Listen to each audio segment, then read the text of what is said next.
Disclaimer. Remember, the views and opinions expressed in this podcast are those of the speakers and do not reflect the views or positions of any entities they represent. Hey, Nikki. Hey, Kimmy. We are back with another episode of Getting Deep with the PhD and JD, where we talk about hot topics and the cross-section of educational, cultural, political interactions. So today's topic, we are talking about the latest controversy, debate sparker, and that is Tuskegee University's new dress code, which I'm sure you've heard about, right? So I will talk about what Tuskegee has done. And what I'll say is in our research, it seems like in a lot of HBCUs, though, this kind of policy is common, I would say. But the message from Dr. Mark A. Brown of Tuskegee University, a part of that letter says in the third paragraph of that letter that the university has developed a new policy for student attire on campus, classroom attendance, and cell phone use in classrooms. They have a dress code for public and professional places. The handbook requires students to arrive on campus with a business suit and proper shoes for a business meeting. They're prohibited from wearing revealing clothing in class, to the cafeteria, or in official settings like their convocation. They are also not able to wear bedroom shoes, bonnets, durags to class or the cafeteria. Faculty will be empowered to respond to students who are inappropriately dressed based on these guidelines. All right. So it kind of goes on. It goes on a little bit. But that's kind of the gist of their policy, and it has sparked debate. There are a couple of things that you and I can kind of talk about, why this particular policy has sparked debate, when I think that this is the kind of dress code that's common in HBCUs. Yeah. So what are your thoughts about it? Let's hear what you think first. So first, just like you mentioned, the Twitter sphere, the Facebookosphere, the Snapchatosphere, all of the spheres, all of the social media spheres are abuzz. And as you mentioned, historically Black colleges and universities, this is not an uncommon dress code. When I think back on my experience, I went to predominantly white institutions, and we didn't really have a dress code that I recall. I mean, people... Not that I recall. Yeah, people just kind of wore whatever. They rolled out of bed. In fact, people rolled out of bed and ended up going to class with whatever they had on. But I think that we can look at this in so many different ways. We can talk about respectability politics. We can talk about policing Black bodies. We can even talk about it from a gender perspective, because when I'm reading the different comments on the different boards that are out there, it seems like there's a different perspective when a woman wears a bonnet versus a man wearing a do-rag. Because think about it, there have been some male artists that have been known to have do-rags on, and no one's really said anything. But now we see women wearing bonnets, and so that becomes a discussion. Now so it's an there's the issue. gendered things, yeah. And then there's a history. We have a history in this country of policing Black bodies. And I think to have this discussion, we also need to remember there were Black codes and other laws and edicts that came out that said that Black women, enslaved and free women, had to cover their hair. And they were very specific with the type or the types of material that Black women had to use to cover their hair during slavery. And so this country has had a history of policing Black women's dress and even Black men. But we also need to remember that we do have some gender things going on too. I think that's an important point, because we talk about our topics before we start talking about our topics, and that point didn't come up at all until just now. And so, but I think it's very, very important, because in the back of my mind, I just didn't verbalize it when we were talking. And so in the back of my mind, I really was thinking that this is really a bonnet issue, and they just threw in the do-rag so that so it wouldn't seem like it was gender-based. Gendered. Yeah. Yeah. But it really is. Of course, I think there's always been discussion fodder regarding young people and how they dress. Older generations are going to always have a problem with whatever the younger generations are doing. Yeah. It's as old as time. It's just the way it But is. and so, of course, there has been discussion about do-rags or whatever, but not the vitriol that comes with the women who wear the bonnets. Right. Right. The do-rag is much more accepted. I'm not saying that, like, if someone came into my office, right, I own a law practice. If someone came into my office in a do-rag for an interview, yeah, I would have an issue with it. I'm not saying that we don't, but I do think that the fact that more women are coming out of the house in their bonnets and pajama pants, everyone is just up in arms, Yeah. extra. Like, oh Yeah. my God. And so I'm on the fence. I'm on the fence about the substance of what it is that they're doing. It's so nuanced, it's so multi-layered, but I'm on the fence, but I kind of lean a little bit toward, yeah, I think there's a time and a place for everything. I think if you've got to run out of your house to go to the store, who cares? Like, I really don't care. But I think that where the problem may be is that now it's spilled over into the professional world. Yes. And I think that's the problem. And I have a problem with that as well. And where do we teach young people how to behave? Obviously their parents and things teach them that. But when you go to college, okay, this is what you should be doing when you're interviewing. This is how you should present yourself.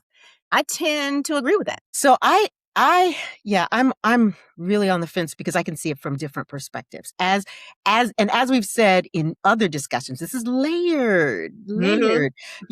I do see it from the side of being professional and wanting to demonstrate that, yes, I have pride in myself and there's a way to be, quote, professional. But then I have to ask myself, where does that come from? I have beliefs about what's considered professional, but where do those beliefs come from?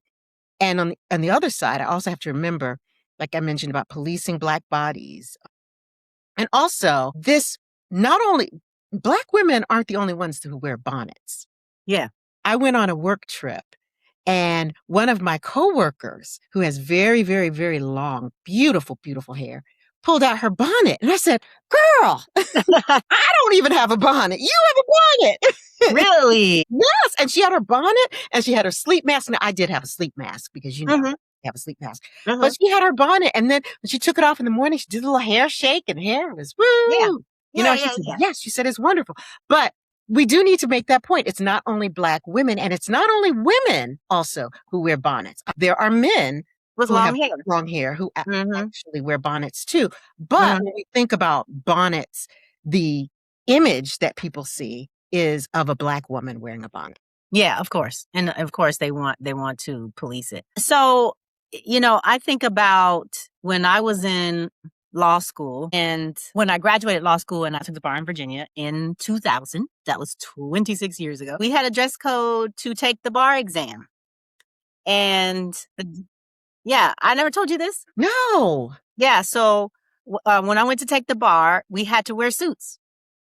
But okay, so we had to wear suits to sit for the bar exam, which is an all-day exam on 2 days, Okay. right? And we had to wear a suit. But because we were taking an exam, they told us we had to wear sneakers so we wouldn't make noise if we had to get up and walk. Right?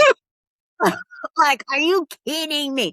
But okay, so there has been this policing of how you present yourself in a variety of different ways. The HBCU isn't the first to do that. Right. So Right. I don't necessarily agree with the racial thing with it because I think policing happens all the time.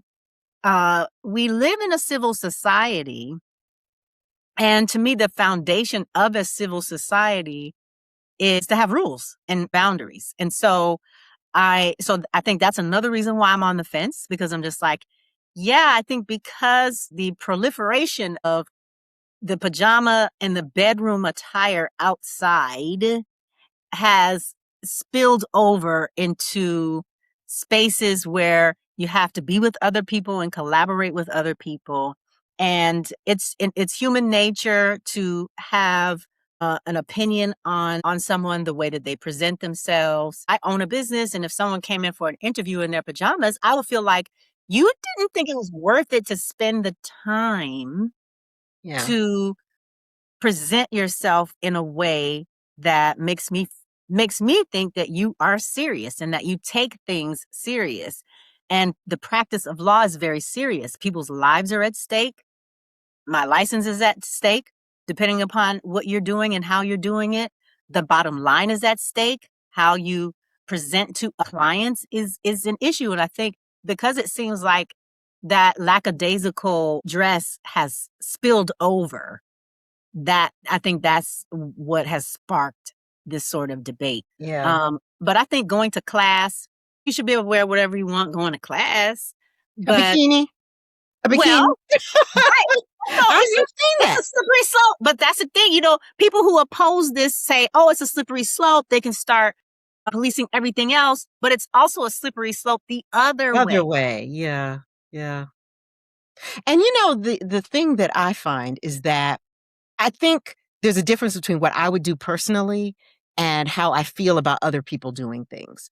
For example, my mother always told me you have inside clothes and outside clothes.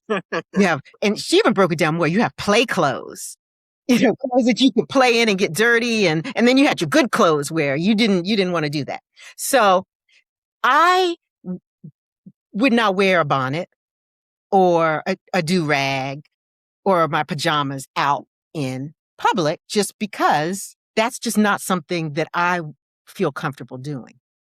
And so now my question is, but do I feel okay with other people doing it? And to be quite honest, I mean, what other people do is what they do.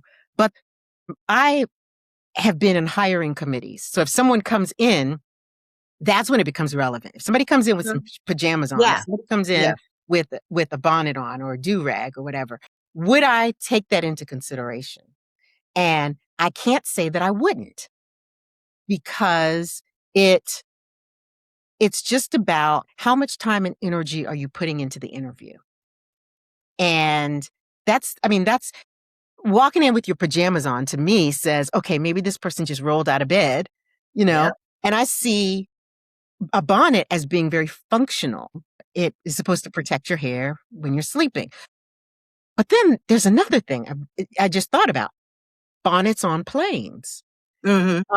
I know that people do wear bonnets on planes because especially long plane rides, like if they just gotten their hair done and so it is See, layered. it's layered, and it's like, I don't really care. I don't care about that, right? Yeah.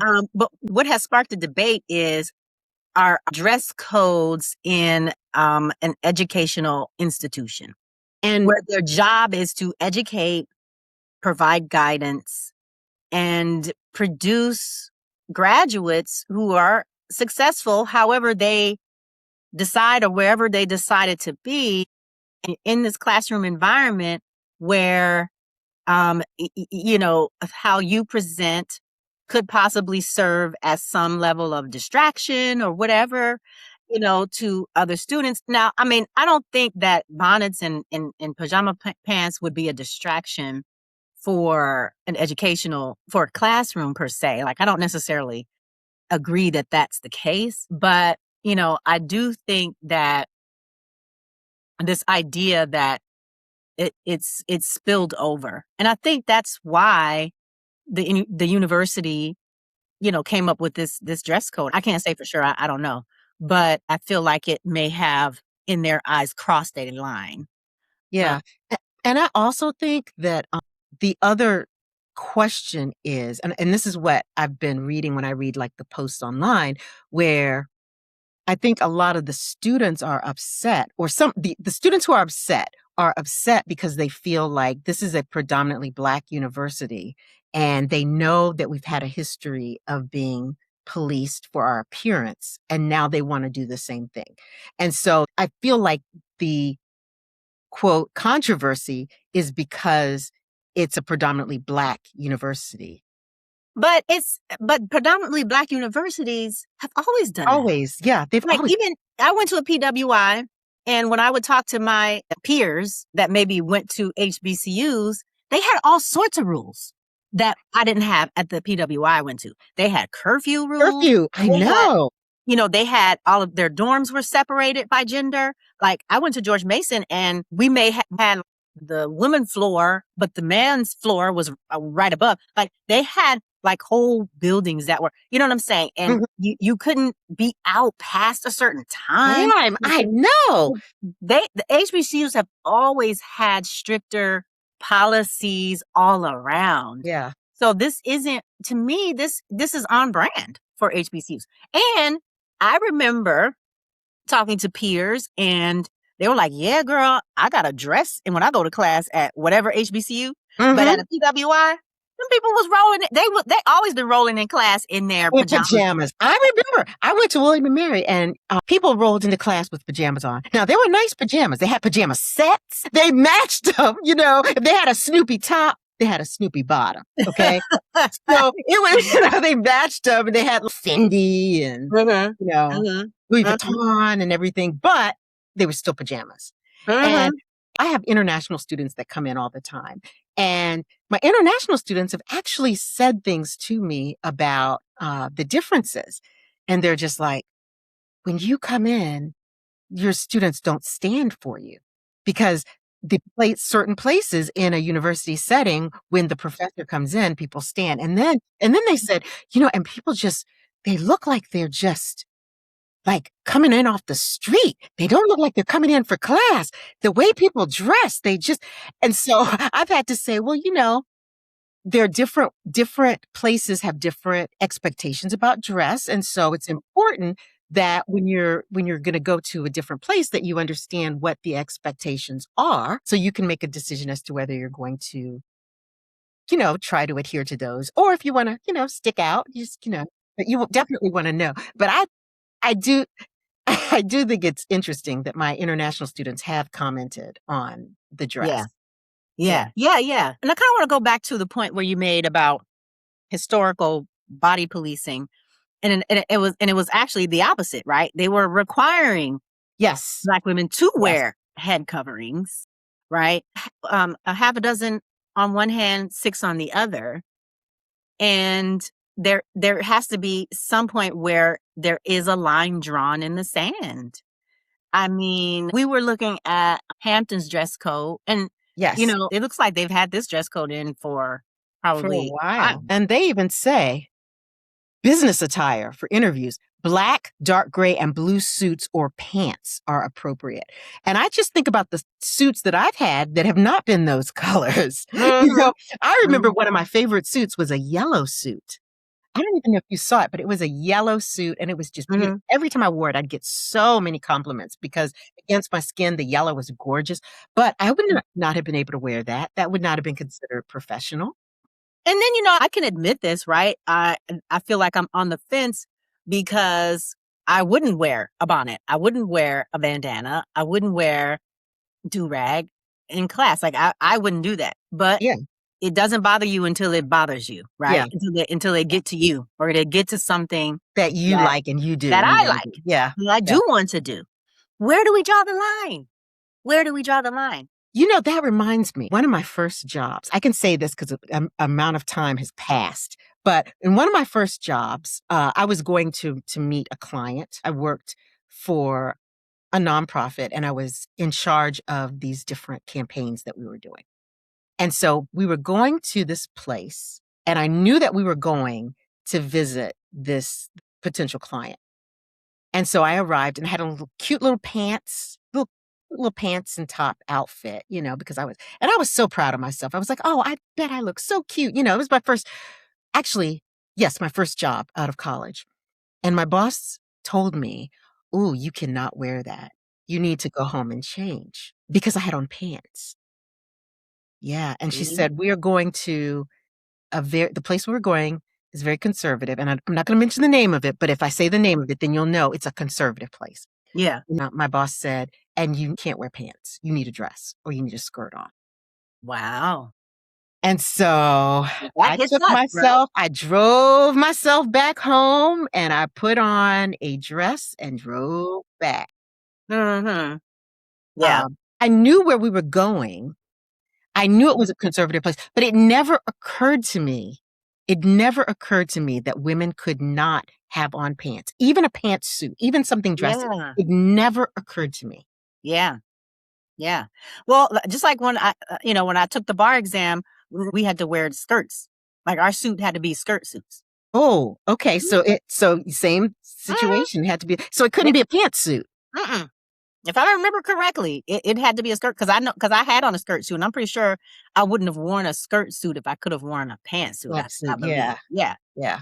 And so this is the other thing too, right? So we talk about the professional wear, and they use very general terms. Like if I look at Hampton's policy, it says for interviews, business attire, right?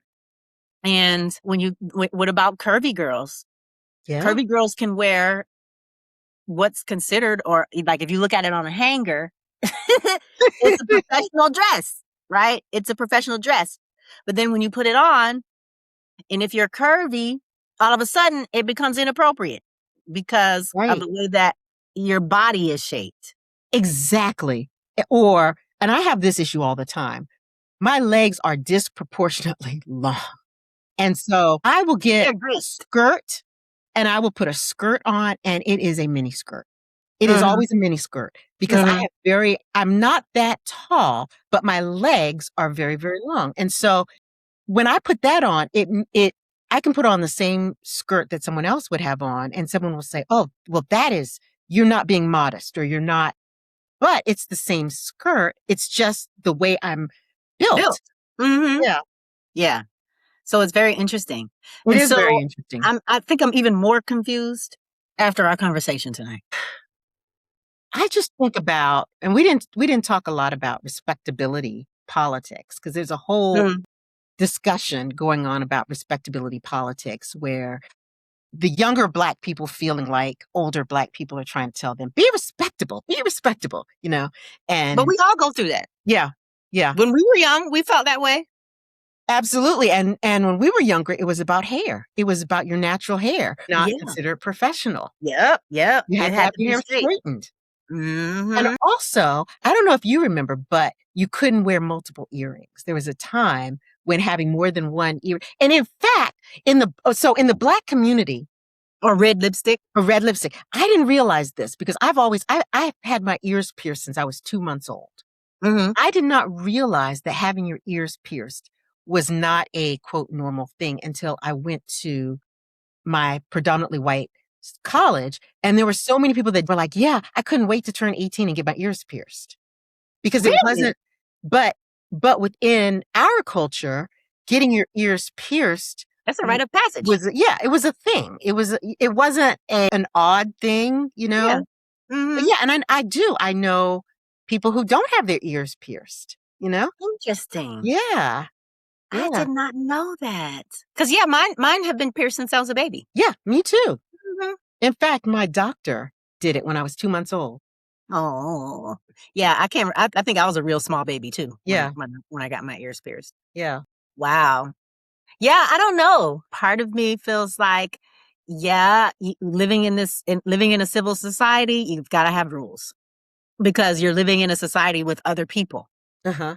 and there has to be some kind of boundary, right? Like, Yeah. eventually, are we gonna get to, like you said, can you wear your swimming suit, your bathing suit to class? You know? I've had students wear bikini tops to Mhm. class, you Yeah. know? Um, and the other thing is I don't wanna get to the point where I'm just like, "Okay, well, this is the way it is, and it has to be Yeah. this way." Yeah, yeah, yeah, I don't yeah. wanna ever get to the point where my thinking is just so Tunnel? stagnant. I Mhm. can't be flexible, and I can't Mhm. see different sides and different things. But this is one of those topics where if you wanna wear a bonnet, you wear a bonnet, and there may be consequences of wearing that bonnet in a professional setting. Yeah. I think that's fair. I think it's fair that, yeah, if you're going to into a professional setting where others are judging you, if you're working with other people, being around other people in that way, just know that your presentation matters. Yeah. I always think about this Cosby Show episode where Vanessa brought Dabness to the house, right? She was just like, oh yeah, I'm engaged now. When Denise went to Africa and came back married. Denise went to Africa and then she was just supposed to go to Africa to find herself and all that other kind of stuff. Yeah, why don't I not And when remember these things? when she came back, she was married. Like she hadn't told them anything. So she came back and introduced her husband, right? And they were at dinner and Cliff was like, trying to communicate to whichever one it was that it wasn't that they didn't like the person. It was the presentation. He was like, so he started off the conversation saying like, okay, so tell me, what's your favorite food? And the guy was like, okay, a nice juicy steak. He was like, okay, I got your steak. And what you want? Some mashed potatoes? And he was like, mm-hmm. And maybe some nice mixed vegetables. And the guy was like, mm-hmm. And he was like, okay, well, what if I take that steak and those good mashed potatoes and those gravies and I put it on the top of a garbage can lid, food on the garbage can lid, and I give it to you. Is it the same steak, potatoes, and vegetables? And the guy was just like, well, was he not? Was he just not dressed? I don't. No, so the issue was, it wasn't about his dress. It was about the presentation. And Okay. when we talk about dress and we talk about bonnets and durags, it's the presentation, Mhm. right? And so basically it was, if it was Dabness, it was because Vanessa didn't tell them that she met this person and just brought him to the house. Or if it was Gotcha. Vanessa, or if it was Denise, she had gotten married and was like, hey, y'all, here's my husband. So I think about that analogy, right? It's, the presentation does matter. If you're in the airport, I don't care. It's about you're getting from point A to point B. It doesn't matter if you're running to the store and that's how you want to present yourself. That's up to you. Like, I don't care about that. But I think in these controlled environments where their goal is to teach and educate, I think the line is a Or little even bit. in court, like if you have to go to court. If you're going in any professional setting, it's going to matter. Your presentation matters. I guess that's where I draw the line. And that's why I don't have very strong feelings against it or really for it. But I think what I hear you saying is an acknowledgement of the layeredness of this discussion, and that there are different perspectives, and that you can sit in different places and think about it, and you can look at it from different perspectives. And I think that's what we want to be able to do, is to help people to see issues from different perspectives so that they can gain greater insight into it. Come for the insight, stay for the perspective shift. Perspective shift, yep. Yeah. We got to remember our own tagline. Well, it's been a long week. It has been. It's been a long week. It's been a long week. So when it's a long week, I have to take a step back. I'm getting back from being out of town for a whole week, and so when you come back to catch up on that, it's madness. So it is. Yeah. All right. Well, I think that's our time. Some topics we just really don't have an answer. We don't have an answer, and that's okay, because not having an answer is actually an answer. Yes, ma'am. It's actually an answer. All right. So what we want y'all to do? Stay moisturized. Stay hydrated. Stay hydrated and unbothered. Unbothered, yes. And we also want you to like, comment, and subscribe. Please subscribe. Yep. All right. All right. Until the next time. Bye. Disclaimer. Remember, the views and opinions expressed in this podcast are those of the speakers and do not reflect the views or positions of any entities they represent. So we want to get deep with you. Make sure you hit the like and the subscribe buttons. See you soon.